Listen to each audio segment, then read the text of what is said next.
I'd like to welcome you all to Sunday service today. I'm Nayaswami Parvati, and this is Nayaswami Pranaba. We're very happy to have you here, all of our guests and visitors especially, and those watching online. I'd like to read now from Rays of the One Light. The topic this week, activity versus inner communion. Truth is one and eternal. Realize oneness with it in your deathless self within.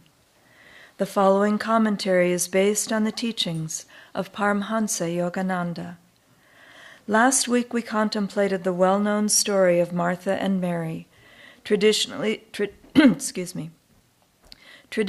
this story has been offered to show the two classic approaches to salvation, the first through action and the second through prayer. The excuse of the Marthas of this world has always been, the Church needs its Marthas too. Treatises, moreover, have been written to justify the Martha approach to piety, praising her self-sacrifice as, perhaps, an even higher demonstration of devotion. Thus do the unmeditative in religion try to justify themselves.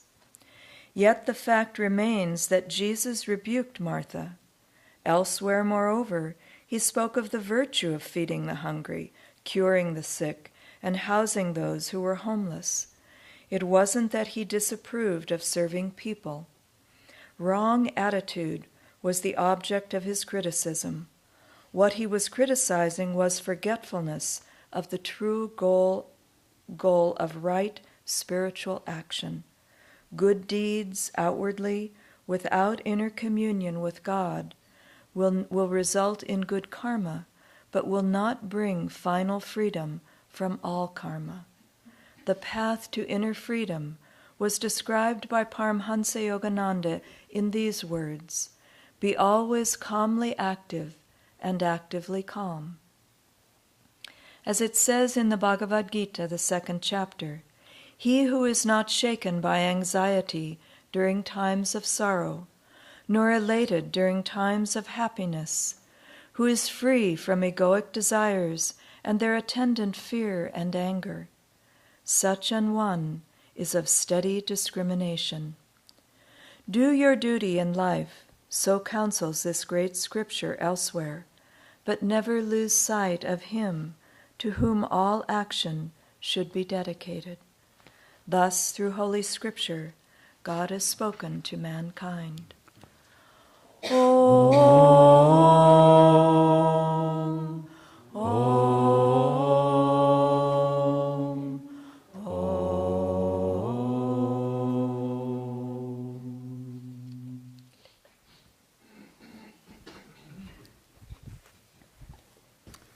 I'd like to welcome you all as well, especially those that are here for the First Timers Weekend. There's a whole bunch of you here, and it's great to have you here at the Expanding Light Retreat. I'd like to read from Paramahansa Yogananda's book of answered prayers, of sacred prayer demands, Whispers from Eternity. I take this sacred vow, never will I lower my love's gaze below the eyebrow horizon of my constant thoughts of thee. Never will I turn my uplifted inner sight away from thee. Never will I let my mind dwell on anything that reminds me not of thee. I will disdain the nightmare of ignorant behavior. I will court all dreams of noble achievement, those of love, kindness, and understanding, for they are thy dreams. Though I dream many dreams, wakefully I will ever think of thee. In the sacred fire of constant remembrance, kept ever alight on my soul's altar, I will ever behold thy presence with the watchful eyes of devotional love. Thy grace has shown me that the dualities of health and sickness, of life and death, joy and sorrow, are but passing fantasies. I am finished with those eternally self-canceling delusions. I am persuaded at last that there is but one abiding reality, thy eternal, ever conscious, ever new, ever thrilling, infinite bliss.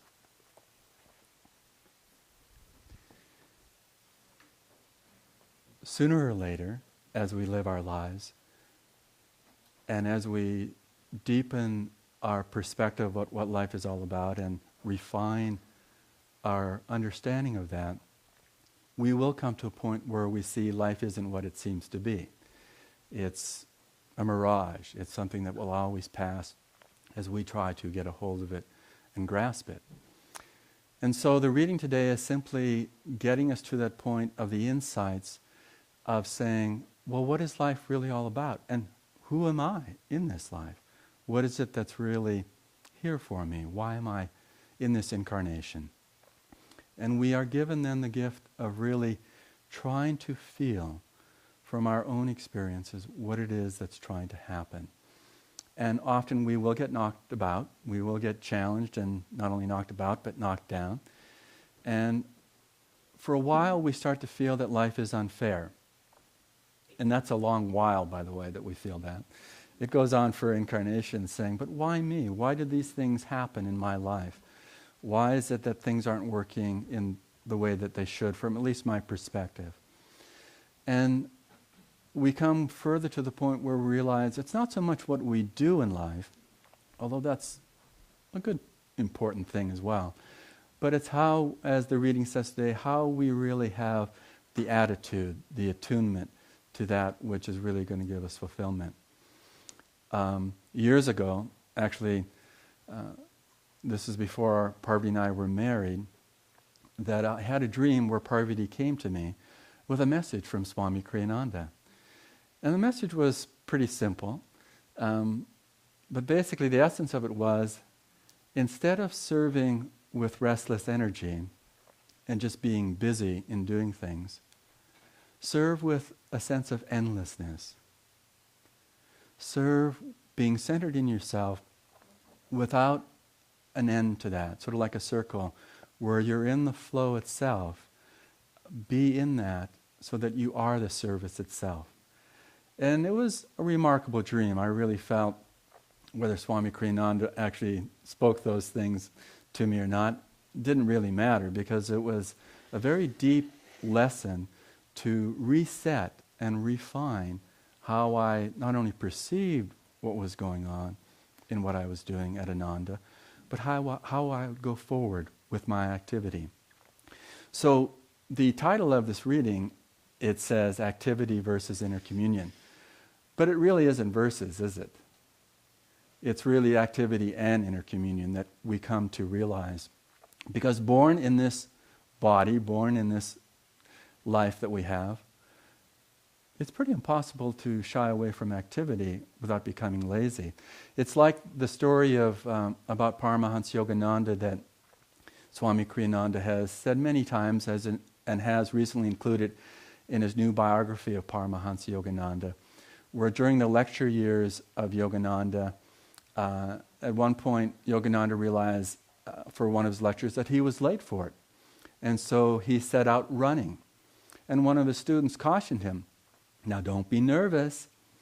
And Yogananda's reply was perfect. He said, "Well, you can either run nervously or run calmly, but not to run when you need to is to be lazy."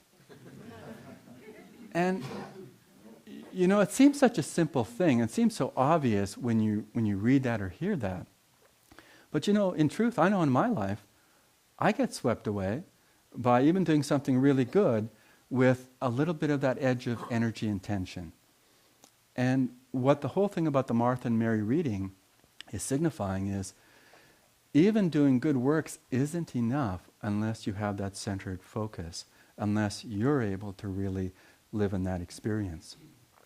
In the autobiography of a yogi, Yogananda writes in the chapter on the science of Kriya Yoga about that the Sanskrit root for both Kriya and karma are the same.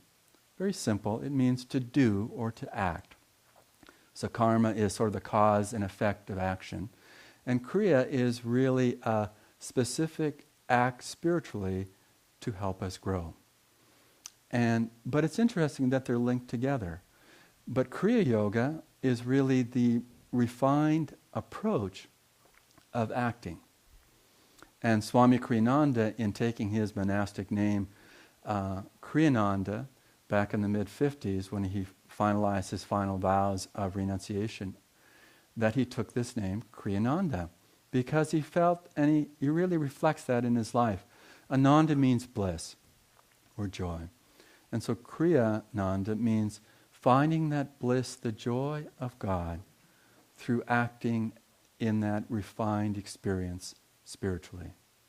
So it's a nice way to look at it. And really, the name Kriyananda is a good name for all of us. It's almost like he's brought that name to a focus so that we can all endeavor, whether we're brand new to the spiritual path or have been on the path for decades, that same refinement of that experience of really seeing it is that every moment, it's almost like this as an illustration, that as we refine and understand more deeply what life is about, we start to realize that everything is like a thread in the tapestry of our life. And everything is making that wonderful experience for us. And at first, those experiences are mixed. They will be in duality of the good and bad.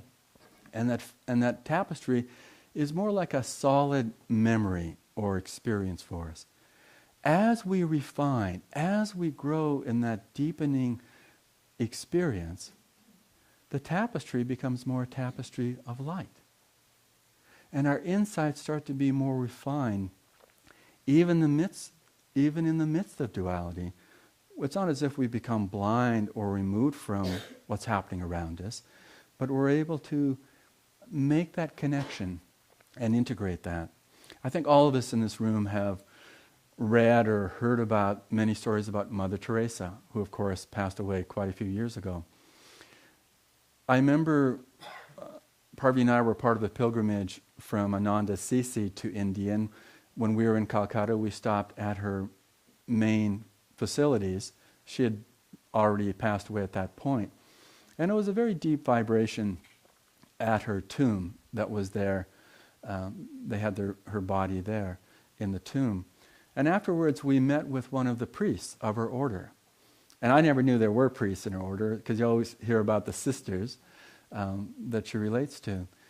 But he spoke with us and talked about that one of the things that she had very much at her heart to do with the order was to have a contemplative side of it. Now, most of us know about the service part of the sisters going out and doing things. But he said a very critical part of what she had in mind was to have availability for those that felt they were more tuning into that, what we would call the inner communion, that contemplative emphasis in that way. And it really just touched me to know that. And then it made me recall this documentary that was made of Mother Teresa way back. I think it was in the mid-'80s or the early 1980s. But it captured a lot, and I think it's just called Mother Teresa, even though I think there probably are several documentaries called Mother Teresa on her.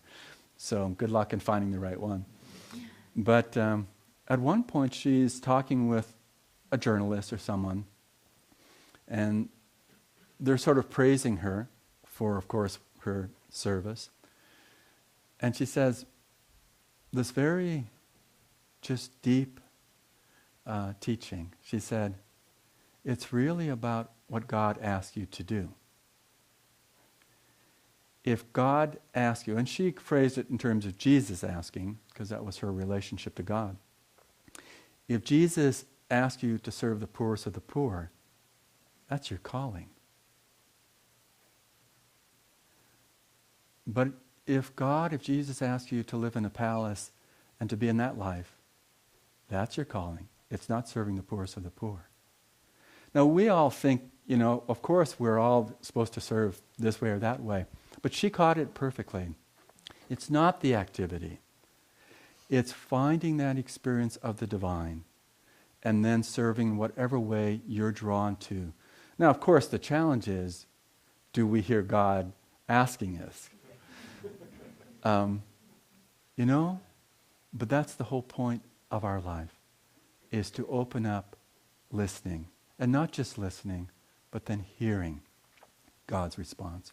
And it may be from another person, it may be from that intuitive inner experience. It may be from circumstances. It may be from this or that. But the only way to get to that point is inner communion, is to delve into ourselves in being in that consciousness, that elevated consciousness that's able to give us the experience. Then we know what to do in the rest of our lives. And that's what intuition is all about, that we're able to feel, not only think of, but feel what is right in our lives and where we're going. You know, inner communion is something that our souls long to have as the core of everything. And it's our egos that refute that and saying, well, how will meditation help me in my busyness of life?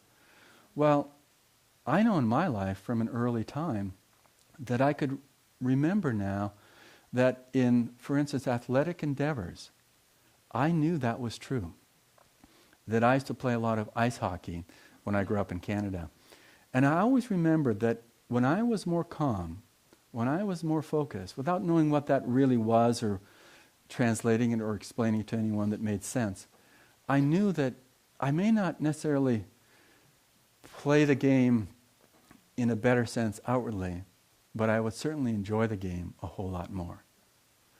Now, I think all of us have felt that in one way or the other, whether we're new or have been experiencing these teachings for a long time, is that if we really tune in that way, we will find the deepest experience always there with us. I remember one time, one of my brothers got into meditation about the same time I did, back in the early 1970s. And he told me this story, which was just delightful. He said at one point, someone knocked on his door, and it was these two young men dressed in suits. If that doesn't ring a bell for you, they were Mormon missionaries. And so he invited them in, was very cordial to them, invited them in, and let them talk. And at one point he said, can we pray? And so they said, of course. I mean, what else could they say, right? And so he just started meditating. He closed his eyes and started meditating and went on meditating for some time, like 10, 15 minutes. And so just as he was coming out of the meditation, he, just opened his eyes a little bit, and he saw these guys sort of looking around thinking, what's going, But I thought it was just delightful, and he wasn't doing it in any cynical way. He wasn't trying to demean them. He just really wanted to include them in this prayer and invite them into that experience. And I thought it was delightful. Not many people will respond, going cold turkey like that from their life into that.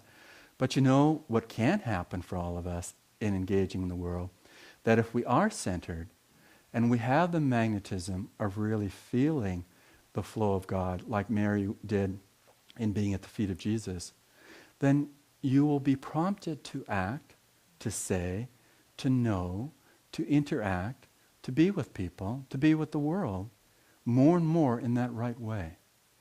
It's not as if there's a magical thing that you'll say the right words all the time, but from your center, whatever words come out will have that touch in the world around you. And that's a priceless gift at this time when you see just the chaos. We were watching the DVD of the movie Social Networking. I don't know if you've seen it. It was one of the Oscar nominated movies for Best Picture, and it's about Facebook. And they just captured this really intense chaos of college life. It starts off in a pub. And you just realize, your tendency is to want to turn it down, the volume of the DVD, because it's that grating of an energy. And then I just backed off and realized, but that's very real. That's very true to that experience. So let me ride the wave here of what this is. But you just realize there's some really good, inspiring things in the movie. There is. But there's a lot of it that's just on the edge of always being, it's like there's a super consciousness that's trying to come through, and you can sense it comes through.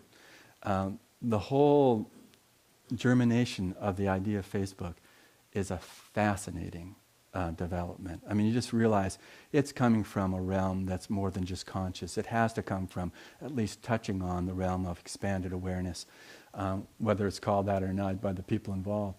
But you just realize it tends to be more of a particular thing rather than an expansive thing for everybody. Now, it's Facebook, of course, is expansive for the world at large. I think there are now more than 500 million people that have signed on to Facebook. You know, that's 2.5 times or twice the population of this country. That's amazing. And it has its benefits, of course, in communication. But what most people will tend to do is to default to their little selves in communication. So just getting words out of information and sharing stuff doesn't really help you or the people around you. Sharing stuff isn't the point. It's sharing vibration that really is the point. And so we're in an age now where there's technology and energies and stuff moving around us and through us and are just taking control of us, it seems, that are going to be there. We can't say, well, I don't want that. It's a reality. What our point is spiritually is to come to our center where we're centered in ourselves, working through the medium of whatever is out there. So that any activity is a spiritual activity. It's not that we reserve that for our meditation time or our prayer time. It has to be. It's every moment that we bring that in. And so the story of Mary and Martha is really conveying to us, move ahead with that. Don't isolate your spirituality at a time and space. Let your spirituality be you in every time and space, in every moment, whatever you're involved in, whatever activity.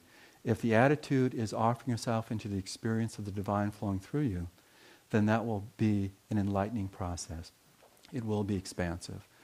And our self-awareness isn't going to be limited to the little self, but expanded to the higher self, which includes everyone in the world. We no longer identify with limitation, but we expand into that expansive consciousness that embraces everybody. So in our endeavors now, in our lives, again, whether you're here for the First Timers Weekend or you've been around, really just see each moment. You know, when you go to eat lunch afterwards and you're talking with people, there's a busyness that's there.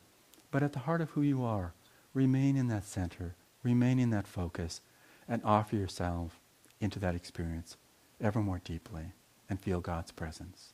Let's meditate for a moment.